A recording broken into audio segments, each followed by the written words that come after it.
जीव हमारी जाति है, मानव धर्म हमारा, हिंदू मुस्लिम सिख ईसाई कोई धर्म नहीं है यार।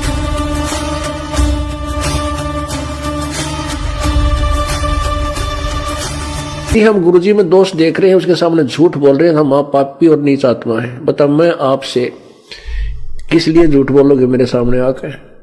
या तो बीड़ी पीते होगे, या शराब पीते होगे, या कि तो माता धोक रहे हो, कोई अन्य पूजा कर रहे होगे, तो तुम मेरे सामने झूठ बोलोगे। और बताओ मैं क्या झूठ बोलोगे मेरे सामने आके? और वो साफ बता देनी चाहिए जी मेरे से गलती होगी तो। और फिर आप झूठ बोलते हो तो अपने कर्म बिगाड़ते हो, अपना विनाश कर रहे हो। आप आके बताओगे जी मेरे से गलती बन गई।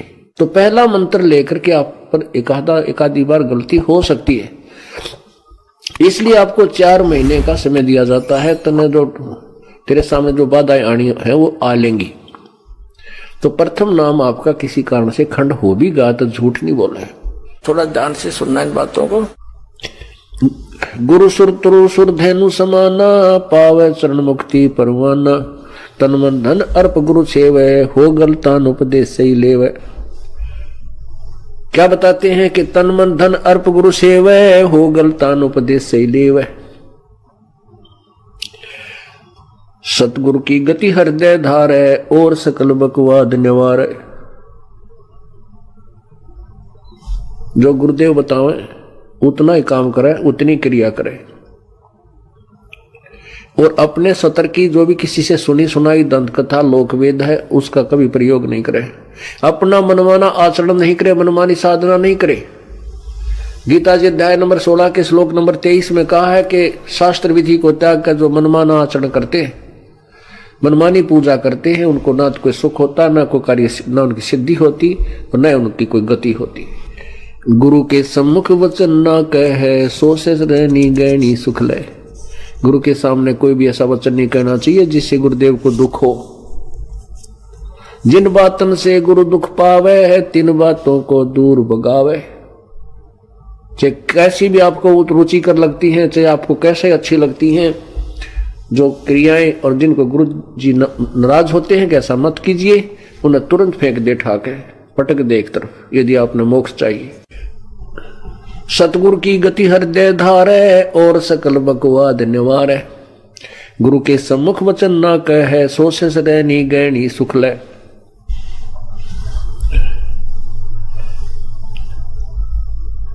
गुरु जी के सम्मुख कोई भी ऐसा वचन नहीं कहना चाहिए जिससे उनकी आत्मा यानी मन को ठेस पहुंचे। क्योंकि गुरु जी को दुख जब होता है जिसमें शिष्य उनके अनुसार नहीं चल रहा। क्योंकि गुरुदेव जो है टीचर होता है,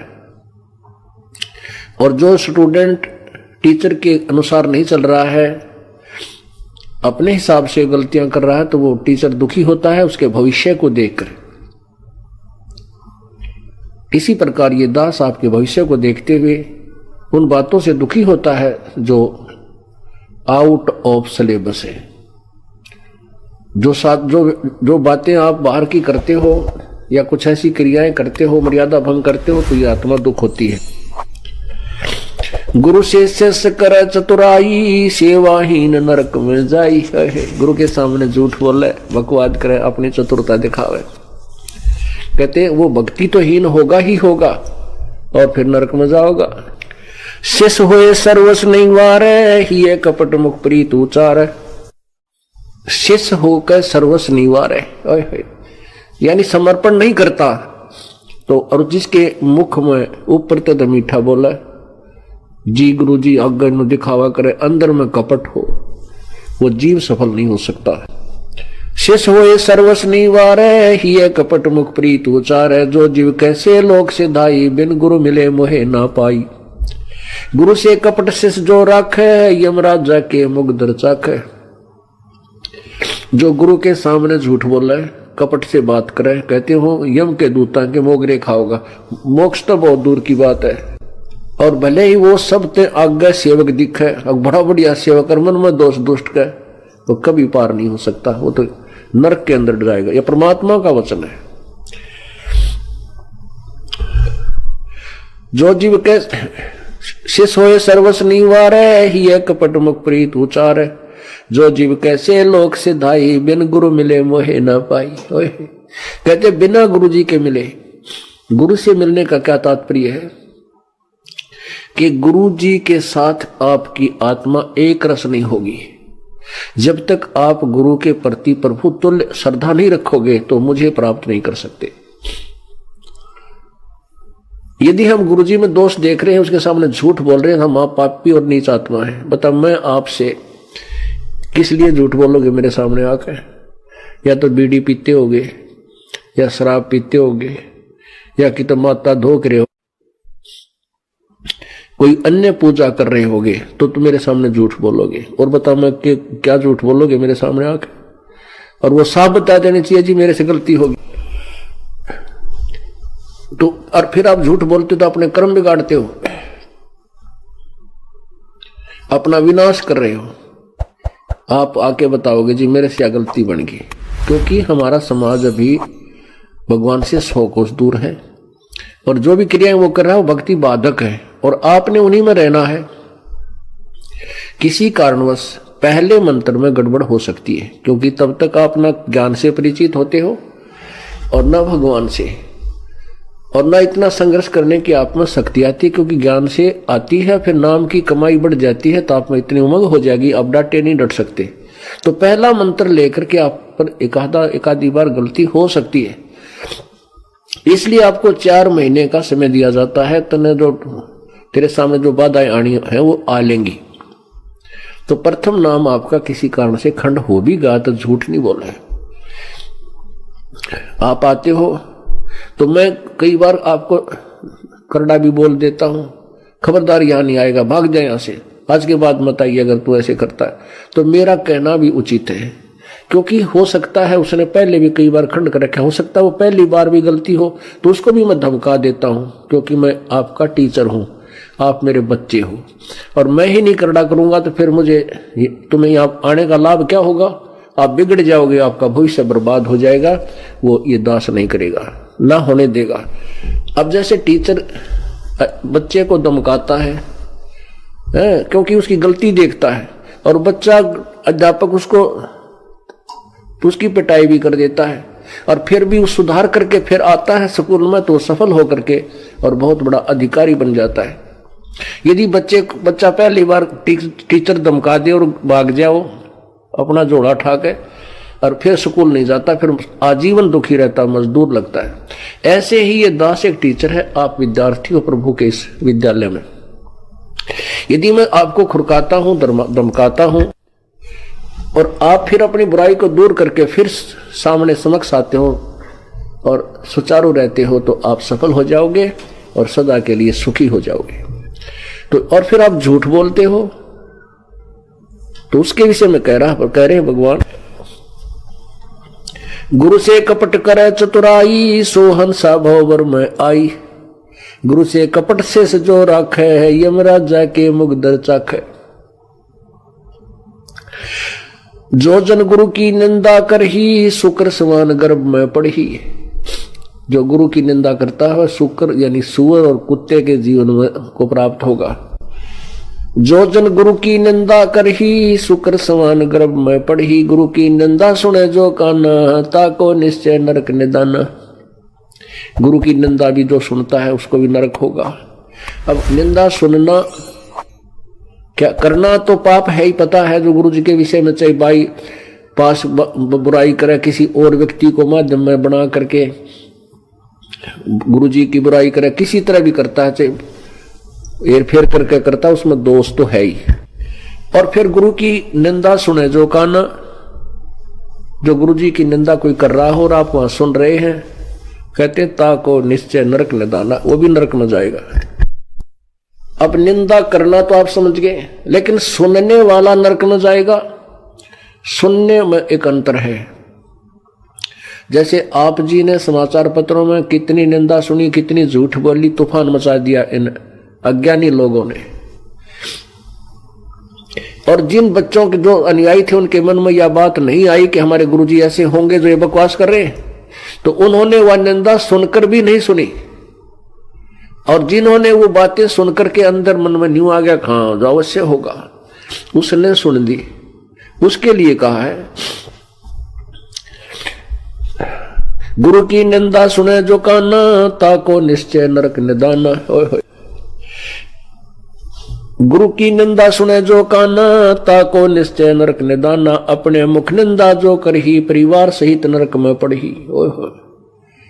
जो स्वयं गुरु शेष होकर गुरु जी की निंदा करता है कि वो परिवार में बैठकर करेगा बकवाद, वो सारे के अंतःकरण में मैल पैदा कर देगा, और दो एक दो साथी उसका होगा, उसने भी खोएगा, लेकर डूबेगा, वो गुरुद्रोही हो जाता है। अब परमात्मा कहते हैं गुरुद्रोही की पेड़ पर जय पग आवे वीर, 84 निश्चय पेड़ नो सतगुरु के कबीर। ऐसा व्यक्ति गुरुद्रोही हो जाता है जो गुरु जी के विषय में बकवाद करता है, और उसके पैर पे पैर आपका आ जाता है तो भी नरक में जाओगे। पैर पे पैर आने का मतलब नो नहीं है कि आप वो आगे आगे जा रहा, आप पीछे से उसी रास्ते जा रहे हो, आपके उसके पग पे पग रखेगा नहीं। पैर पे पैर आना के आप उसी के अनुसार चलना शुरू कर दो, उसकी बातों में हाँ मिलाओगे। कब मिलाओगे? जब उसके निकट होगे, उसके पैर में पैर जब रखा जाएगा, जब आप उसके साथ साथ चल रहे होगे। तो कहते हैं उससे दूर हो जाना चाहिए, उससे बात नहीं करें, चाहे वो घर का सदस्य भी है, उससे आध्यात्मिक विषय में बात नहीं करे। और तो घर में सारी बात बतलानी है, खेत की, कार की, मजदूरी की, बिजनेस की, वो अलग बातें हैं। भगवान के विषय में चर्चा करे, उठ कर चल पड़े।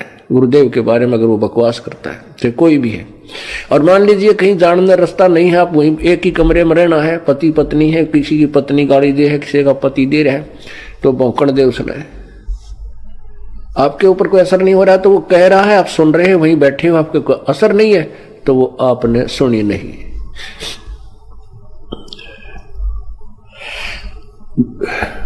गुरु को तजय बजय जो आना, तापसुआ को फोकट ज्ञाना। गुरु से बैर करे शिष जोई, भजन नाश और बहुत व्यगोई। जो गुरु से बैर करे उसका तो सर्वनाश होगा, वो गुरुद्रोही कहलाता है।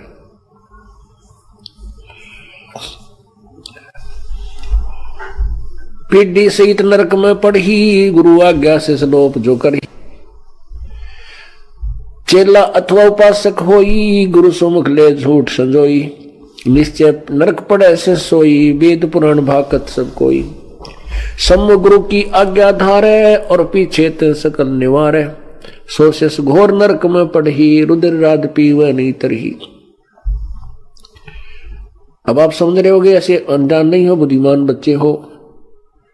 कहते हैं सम्मुख तो गुरु की आज्ञा धारण का, हाँ जी जैसा फिर नो का ऐसा क्या फायदा है, यहाँ क्या जरूरत थी ये बनाने की, यहाँ से क्यों कर दिया, ये बकवास आपके मन में आती है ना, तो भी आप दोषी हो। क्योंकि गुरु जी का हर क्रिया में आप संतुष्ट होने चाहिए। आकर के आश्रम में भी कांट छांट छांटने की जरूरत नहीं होती आपके मन में। आपका विषय नहीं है यहाँ पर, ये किया क्यों, ये बना दिया, यहाँ ये क्यों नहीं बना दिया। आप तो एक बच्चे हो, और कैसे रहना चाहिए। कुत्ता तेरे दरबार का, मोतिया मेरा नाम, गले प्रेम की रस्सी, जहाँ खेचो वहां जाऊं मैं। और तो माने इधर आ, तो करो तो बाज जाऊं, का चल वहां बैठ पीछे, तो करो तो बावड़ू, और दूर दूर करो तो जाऊं। जो राखो त्यों ही रहूं, जो देवो सो खाऊं। तो पुण्यात्मा तब हम भगवान के निकट आएंगे। हमारे अंदर बकवाद है उच्च पोस्ट का, या अधिक पैसे का, या अधिक कोई सत्र मान रहा है उस जाति का, तो आप भक्ति के योग नहीं है। तो यहां पर आपको उसी सत्र में लाया जाता है, एक लेवल में रखा जाता है, ताकि आप परमात्मा पास को। मुख पर वचन करे परमाना, घर पर जाके करे विज्ञान। जहां जावे ता निंदा करही, सो शिष क्रोध अग्नि में जरही। ऐसे शिष को ठाहर नाही, गुरु विमुख लोचत मन माई। वेद पुराण कहे सब साखी, साखी शब्द सब यूं बाखी। मानुष जन्म पाए कर खोवे, सतगुरु मुखा युग युग रोवे। ऐसा व्यक्ति मनुष्य जन्म पाकर के बर्बाद करता है, और जो गुरु से विमुख हो गया, जो युग युग रोएगा। गरीब गुरुद्रोही की पैड़ पर जय पग आवे वीर, 84 निश्चय पड़े सतगुरु कहे कबीर। कबीर जान बुझ साची तो जय करे झूठ से नेह, जाकी संगत है प्रभु सौपन में बिना दे। ताते सतगुरु शरणा लीजय है, कपट भाव सब दूर करीजय। योग यज्ञ तप दान करावे, गुरु विमुख फल कबू न पावे। पुण्यात्माओं, आप परमात्मा में जितनी श्रद्धा करोगे उतने ही आपके निकट प्रभु आ जाएगा।